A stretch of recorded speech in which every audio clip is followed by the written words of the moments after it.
대한민국 유통시장은 지난 10여 년간 혁신이라는 이름 아래 숨가쁘게 달려왔습니다. 우리는 로켓으로 대변되는 빠른 배송 시스템이 영원할 것이라 믿었고, 이 시장의 승자는 이미 정해진 것처럼 보였습니다. 하지만 2024년 서해를 건너온 거대한 자본의 파도가 이 견고해 보이던 성벽을 강타하고 있습니다. 이것은 단순한 물류 전쟁이 아닙니다. 이 현상은 대한민국 실물 경제의 핏줄을 조여오는 보이지 않는 경제 전쟁의 서막입니다. 여러분의 현관문 앞을 한번 떠올려 보십시오. 언제부턴가 낯선 포장의 택배 상자가 그 자리를 차지하고 있지 않습니까? 알리익스프레스와 테무, 중국의 거대 이커머스 기업들이 한국 시장을 초저가라는 무기로 폭격하고 있습니다. 그들이 제시하는 가격은 상식을 파괴합니다. 생산 원가보다 낮은 가격, 무료 배송, 그리고 무조건적인 환불 정책. 이것은 기업의 정상적인 이윤 추구 행위라기보다는 경쟁자를 고사시키고 시장을 완전히 장악하려는 전형적인 약탈적 가격 책정 전략, 즉 덤핑의 양상을 띠고 있습니다. 경제학적으로 볼 때 이는 소비자의 잉여를 극대화하는 것처럼 보이지만 그 이면에는 국내 유통 생태계의 황폐화라는 치명적인 대가가 도사리고 있습니다. 우리는 흔히 쿠팡이 한국 유통의 절대 강자라고 생각합니다. 수조 원의 적자를 견디며 구축한 물류 네트워크는 난공불락의 요새처럼 보였습니다. 그러나 중국의 상어들은 물류센터를 짓는 대신 막대한 자본과 중국 내 과잉 생산된 재고를 무기로 국경을 넘어 직접 소비자와 접촉합니다. 제조사에서 소비자로 이어지는 DC Direct to Consumer. 모델은 중간 유통 단계를 삭제해버렸습니다. 이는 한국의 중소상공인, 도매상, 그리고 이들에 의존하는 수많은 일자리가 증발할 위기에 처했음을 의미합니다. 지금 여러분이 보고 있는 1,000원짜리 상품은 단순한 저가 상품이 아닙니다. 그것은 중국 내부의 경기 침체와 디플레이션을 해외로 수출하는 디플레이션의 수출 현상입니다. 중국의 내수 부진으로 갈 곳 잃은 재고들이 한국이라는 인접 시장으로 쏟아져 들어오고 있는 것입니다. 이것이 지속된다면 한국 경제는 어떤 타격을 입게 될까요? 우리는 1997년 IMF 외환위기 당시 외부의 충격에 국내 산업 기반이 얼마나 허무하게 무너질 수 있는지 목격했습니다. 지금 벌어지고 있는 이커머스 전쟁은 총성 없는 경제 전쟁이며 그 타깃은 한국의 내수 시장 전체입니다. 오늘 우리는 이 사태가 가져올 파장을 냉철하게 분석하고 거대한 자본의 공습 속에서 살아남기 위한 생존 지도를 그려보려 합니다. 쿠팡의 붕괴, 그것은 단지 한 기업의 위기가 아니라 한국 경제 시스템의 경고등일 수 있습니다. 위기의 징후는 조용하지만 통계 수치 속에서는 이미 비명소리가 들리고 있습니다. 가장 먼저 경고등이 켜진 곳은 바로 해외 직접 구매 직구 데이터입니다. 관세청과 통계청 자료를 살펴보면 지난해 중국발 직구 규모는 폭발적으로 증가하여 사상 처음으로 미국을 제치고 1위를 차지했습니다. 단순히 순위가 바뀐 것이 아닙니다. 증가율이 기하급수적이라는 점이 공포의 핵심입니다. 이는 한국 유통수지의 구조적 적자를 예고합니다. 과거 우리는 중간재를 중국에 팔아 막대한 흑자를 냈지만 이제는 소비재 완제품을 중국으로부터 헐값에 사들이며 무역 수지의 질이 급격히 악화되고 있는 것입니다. 이러한 흐름은 국내 유통 공룡 쿠팡의 실적 발표에서도 감지되었습니다. 계획된 적자를 끝내고 흑자 전환에 성공하며 승승장구하던 쿠팡이 알리와 테무의 공습이 본격화된 시점부터 신규 회원 유입 둔화와 객단가 정체라는 성장의 벽에 부딪혔습니다. 주식시장은 즉각 반응했습니다. 쿠팡의 주가 변동성은 투자자들의 불안 심리를 대변합니다. 시장은 묻고 있습니다. 쿠팡이 구축한 그 거대한 물류 요새가 가격 파괴를 앞세운 중국의 인해 전술을 버텨낼 수 있는가? 만약 쿠팡마저 흔들린다면 그 아래서 생존을 도모하던 11번가, G마켓 등 토종 이커머스 기업들의 운명은 풍전등화와 다를 바 없습니다. 더욱 심각한 징후는 소상공인의 몰락입니다. 한국의 수많은 1인 셀러와 중소유통업체들은 중국에서 물건을 떼어와 마진을 붙여 파는 리셀러 구조로 생계를 유지해왔습니다. 그러나 중국 플랫폼이 중간 상인을 건너뛰고 한국 소비자에게 직접 배송을 시작하면서 이들의 비즈니스 모델은 하루아침에 증발해버렸습니다. 폐업 신고가 줄을 잇고 있으며 이는 곧 자영업자 부채 문제와 직결됩니다. 현재 한국의 자영업자 대출 잔액은 1,0조 원을 넘어섰습니다. 고금리 기조 속에서 매출마저 끊긴다면 이는 금융권의 부실로 전이될 수 있는 뇌관입니다. 우리는 2008년 금융위기 당시 작은 균열이 어떻게 시스템 전체를 붕괴시켰는지 기억해야 합니다. 지금 거리의 빈상가와 온라인 모래 폐업 공지는 단순한 경기 불황의 신호가 아니라 유통 생태계의 지각 변동을 알리는 거대한 쓰나미의 전조 현상입니다. 이 경제 충격의 작동 원리는 겉으로 보기에 소비자 후생 증가라는 달콤한 사탕 발림으로 포장되어 있습니다. 하지만 그 껍질을 벗겨내면 국내 자본이 국경 밖으로 썰물처럼 빠져나가는 부의 유출 메커니즘이 작동하고 있음을 알 수 있습니다. 경제학에서 승수 효과, 멀티플라이어 에펙트는 어떤 경제 활동이 연쇄적으로 파생시키는 소득 창출 효과를 의미합니다. 우리가 국내 마트나 한국 쇼핑몰에서 1만 원을 소비하면 그 돈은 판매자의 소득이 되고 다시 직원의 월급, 상가 임대료, 배송기사의 운송비로 흘러가며 국내 경제라는 거대한 저수지를 채웁니다. 돈이 돌면서 부가 창출되는 것입니다. 그러나 알리와 테무를 통한 국경 간 거래 크로스보더, 이커머스는 이 연결고리를 가차없이 끊어버립니다. 소비자가 결제한 돈은 한국의 도소매 유통망을 거치지 않고 즉시 환전되어 중국으로 넘어갑니다. 한국 내에서의 부가가치 창출은 영에 수렴하게 되며 국내에 남는 것은 포장 쓰레기뿐이라는 자조 섞인 농담이 현실이 됩니다. 이것은 마치 밑 빠진 독에 물을 붓는 것과 같습니다. 정부가 아무리 내수 진작을 위해 재정을 풀고 유동성을 공급해도 그 돈이 최종적으로는 해외 플랫폼으로 흡수되어 사라지는 구조가 고착화되는 것입니다. 이는 결과적으로 한국 내 통화 승수를 급격히 떨어뜨리고 내수 시장의 활력을 냉각시키는 유동성 블랙홀로 작용합니다. 더욱 치명적인 것은 이들이 구사하는 약탈적 가격, 프리데토리, 프리싱 전략의 최종 목적지입니다. 지금의 비이성적인 초저가는 중국 플랫폼들이 막대한 손실을 감수하며 태우는 마케팅 비용, 즉 고객 획득 비용, 시의 일환입니다. 이들은 경쟁자인 한국의 유통기업들이 현금 흐름 악화로 말라 죽을 때까지 출혈 경쟁을 지속할 충분한 자본력과 중국 정부에 보이지 않는 보조금을 등에 업고 있습니다. 경쟁자가 사라지고 시장이 독점화되는 순간 가격 결정권은 온전히 그들의 손으로 넘어갑니다.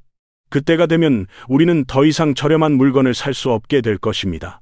유통망이 장악당하면 국내 제조업체들 역시 판로를 잃고 중국 플랫폼의 하청 기지로 전락하거나 그들이 요구하는 초저가 납품 단가를 맞추기 위해 품질을 포기해야 하는 바닥을 향한 경주 레이스 투 더 버텀에 내몰리게 됩니다. 이것은 단순한 소비 패턴의 변화가 아니라 한국 산업 생태계의 하부 구조가 송두리째 뽑혀나가는 과정입니다. 시선을 한반도 밖으로 돌려보겠습니다. 거대 플랫폼이 토착, 생태계를 잠식하는 현상은 비단 우리만의 문제가 아닙니다. 미국은 이미 10년 전 소매 유통의 종말 리테일 아포칼립스이라는 끔찍한 진통을 겪었습니다. 아마존의 독주 속에 토이저러스, 보더스 같은 미국의 상징적인 유통 공룡들이 줄지어 파산했고 지역 상권은 유령 도시처럼 변해갔습니다. 하지만 미국은 그나마 자국 기업인 아마존이 주도권을 쥐고 있어 부의 유출은 막을 수 있었습니다. 우리가 주목해야 할 더 서늘한 경고는 동남아시아에서 들려옵니다. 최근 인도네시아 정부는 틱톡샵을 통해 쏟아지는 중국산 저가 공산품이 자국 중소상공인을 초토화시키자 전자상거래 기능을 전격 금지하는 초강수를 두었습니다. 이는 수백만 영세 상인의 몰락이 가져올 사회적 비용과 경제 마비가 플랫폼이 주는 편익보다 훨씬 위험하다는 국가적 판단이었습니다. 왜 세계 각국은 유통망의 장악을 이토록 두려워할까요? 유통을 잃는다는 것은 곧 산업 주권의 상실을 의미하기 때문입니다. 베네수엘라나 튀르키예, 터키의 사례를 반면교사로 삼아야 합니다. 이들 국가가 겪은 살인적인 인플레이션의 이면에는 환율 방어 실패뿐만 아니라 국내 제조업과 공급망의 붕괴라는 구조적 원인이 자리 잡고 있습니다. 스스로 생필품을 생산하고 유통할 능력을 상실하고 전적으로 수입에 의존하게 된 경제는 대외 변수에 극도로 취약해집니다. 만약 한국의 제조 기반과 유통 셀러들이 중국 플랫폼의 저가 공세에 밀려 멸종한다면 훗날 환율이 급등하거나 국제 정세가 불안해질 때 우리는 부르는 게 값이 된 수입 생필품을 울며 겨자 먹기로 사야 할 것입니다. 이는 1997년 IMF 외환 위기가 우리에게 남긴 교훈과 맞닿아 있습니다. 당시 우리는 외화 유동성 부족으로 인해 알짜 기업과 부동산을 헐값에 해외 자본에 넘겨줘야 했습니다. 지금 벌어지고 있는 일은 기업이 아닌 시장 그 자체를 넘겨주는 일입니다. 글로벌 경제사는 명확히 경고합니다. 싼 물건은 독점을 위한 미끼일 뿐이다. 경쟁자가 사라진 폐허 위에서 독점적 지위를 확보한 외국 자본은 과거의 손실을 메우기 위해 반드시 가격을 인상합니다. 생산 기반이 무너진 국가가 겪는 비극은 싼 값에 물건을 살 수 있다는 달콤한 착각이 끝난 직후에 찾아옵니다. 우리는 지금 실패한 경제들이 보여준 그 위태로운 길의 입구에 서 있습니다. 이 거대한 유통 전쟁의 여파는 단순히 온라인 쇼핑몰 화면 속에 머물지 않습니다. 그 충격파는 오프라인의 땅, 즉 부동산 시장과 금융 시스템의 깊숙한 곳까지 흔들고 있습니다. 지난 몇 년간 한국의 자산운용사와 건설사들은 물류센터 불패 신화를 믿고 수도권 외곽 곳곳에 거대한 물류 창고를 지어 올렸습니다. 쿠팡과 같은 이커머스 기업들이 계속 확장할 것이라는 전제가 깔려 있었기 때문입니다. 하지만 중국발 플랫폼의 공습으로 국내 이커머스 기업들의 성장세가 꺾이고 투자가 위축되자 이 물류센터들은 주인을 찾지 못한 채 텅 빈 콘크리트 덩어리로 전락하고 있습니다. 상업용 부동산 시장의 데이터는 공포스럽습니다. 수도권 물류센터의 공실률은 위험 수위를 넘어섰고 이는 곧바로 건설사와 금융권의 프로젝트 파이낸싱, PEF 부실로 이어집니다. 물류센터를 짓기 위해 빌려준 수조 원의 대출금이 회수불능 상태에 빠진다면 그 충격은 저축은행과 증권사를 강타하고 결국 우리 경제의 가장 약한 고리인 제2금융권의 위기로 번질 수 있습니다. 유통시장의 변화가 건설 경기를 침몰시키고 금융 시스템의 건전성까지 위협하는 나비 효과가 현실화되고 있는 것입니다. 또한 이는 고용시장에 찬물을 끼얹습니다. 쿠팡이나 국내 유통기업들은 고용 창출의 큰 축을 담당해 왔습니다. 물류센터, 직원, 배송기사, CS 상담원 등 수십만 개의 일자리가 국내 유통망 위에서 돌아갑니다. 그러나 알리와 테무의 방식은 한국 내 고용을 거의 창출하지 않습니다. 물건은 중국에서 포장되어 오고 한국에서는 단지 배달만 이루어질 뿐입니다. 유통의 주도권이 넘어간다는 것은 양질의 일자리가 중국으로 수출되고 한국에는 단순 노무직만 남게 된다는 것을 의미합니다. 소득이 줄어든 가게는 지갑을 닫고 소비 위축은 다시 기업의 실적 악화로 이어지는 악순환, 즉 리세션의 공포가 우리 경제의 문턱을 넘고 있습니다. 상황이 이토록 엄중함에도 불구하고 정부와 중앙은행의 손발은 묶여 있는 듯합니다. 정책 당국은 깊은 딜레마에 빠져 있습니다. 중국 플랫폼의 공세를 막아내기 위해 관세 장벽을 높이거나 규제를 강화하자니 자유무역협정 위반 소지와 중국의 무역 보복이 두렵습니다. 우리는 사드 THIAD 사태 당시 중국의 경제 보복이 한국 기업들에 얼마나 처참한 결과를 안겨주었는지 뼈저리게 경험했습니다. 섣불리 보호무역의 칼을 빼들었다가 대중국 수출 의존도가 높은 반도체나 배터리 산업이 인질로 잡힐 수 있다는 공포가 정책적 결단을 주저하게 만듭니다. 최근 논란이 되었던 직구 금지 해프닝은 정부의 당혹감을 그대로 보여줍니다. 국민 안전과 국내 산업 보호를 명분으로 내세웠지만 고물가에 지친 소비자들의 거센 저항에 부딪혀 사흘 만에 철회했습니다. 이는 정부가 물가 안정과 산업 보호라는 두 마리 토끼 사이에서 길을 잃었음을 시사합니다. 중국산 초저가 상품은 단기적으로 소비자 물가 지수를 낮추는 효과가 있어 인플레이션과 싸우는 중앙은행 입장에서는 이를 묵인하고 싶은 유혹을 느낍니다. 하지만 이는 마약과 같습니다. 당장의 물가는 잡을지 몰라도 장기적으로 국내 산업 기반이 붕괴되면 성장 잠재력 자체가 훼손되기 때문입니다. 더욱 우려되는 것은 외환 시장의 불안정성입니다. 직구 규모가 커질수록 원화는 달러나 위안화로 환전되어 국경을 빠져나갑니다. 이는 경상수지, 흑자폭을 줄이고 원화 가치 하락 환율 상승, 압력으로 작용합니다. 원화 가치가 떨어지면 에너지를 비롯한 필수 원자재 수입 가격이 올라 결국 중국산 공산품으로 아낀 돈보다 더 많은 비용을 주유소와 마트에서 지불해야 하는 상황이 벌어집니다. 정부의 미온적인 대처 속에 한국 경제는 서서히 끓는 물 속의 개구리처럼 위기 불감증에 젖어들고 있는 것은 아닌지 되돌아봐야 할 시점입니다. 이제 거시경제의 파고 앞에서 개인은 냉혹한 각자 도생의 생존 전략을 짜야 합니다. 과거처럼 알리바바나 타오바오에서 물건을 떼어와 스마트 스토어에서 마진을 붙여 파는 식의 단순 리셀러 시대는 완벽하게 끝났습니다.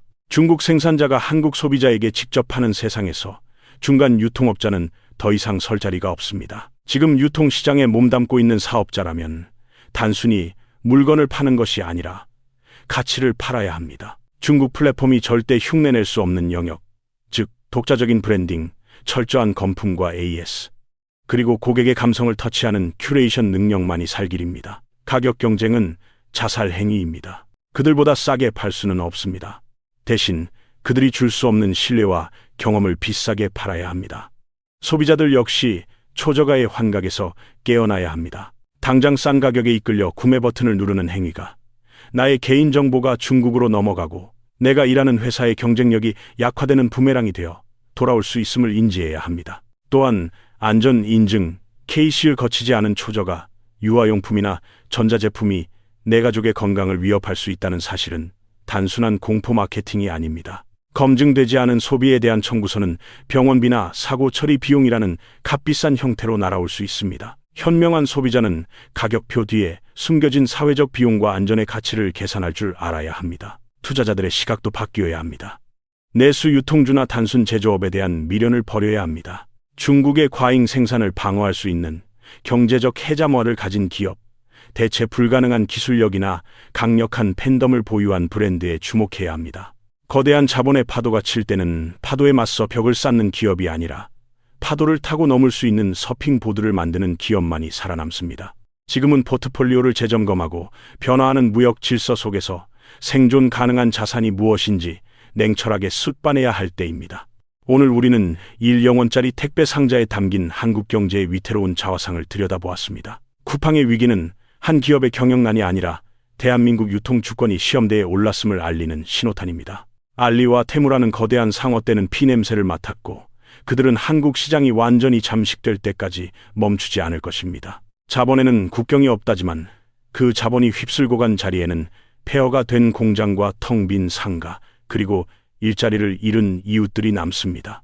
역사는 반복됩니다. 구한 말 값싼 서양의 면직물이 들어와 조선의 간의 수공업을 무너뜨렸을 때 우리는 경제적 예속이 정치적 예속으로 이어지는 과정을 목격했습니다. 21세기의 식민지는 총칼로 이루어지지 않습니다. 데이터와 물류망, 그리고 소비시장을 장악당하는 것이 곧 현대판 식민지화입니다. 우리가 단지 싸다는 이유만으로 시장의 문을 활짝 열어주는 동안 우리 경제의 빗장은 소리 없이 풀리고 있습니다. 우리는 지금 선택의 기로에 서 있습니다. 당장의 저렴한 소비를 위해 미래의 생산 능력을 포기할 것인가? 아니면 조금 비싸더라도 우리 경제의 생태계를 지키는 현명한 불편함을 감수할 것인가? 이 전쟁의 승패는 정부의 정책이나 기업의 대응뿐만 아니라 결국 매일 아침 현관문을 여는 여러분의 선택에 달려 있습니다. 쿠팡이 무너진다는 것은 단순히 쇼핑 앱 하나가 사라지는 것이 아닙니다. 그것은 우리가 쌓아 올린 경제의 성벽이 뚫린다는 뜻입니다. 상어는 이미 우리 곁에 와 있습니다. 당신은 무엇을 주문하시겠습니까?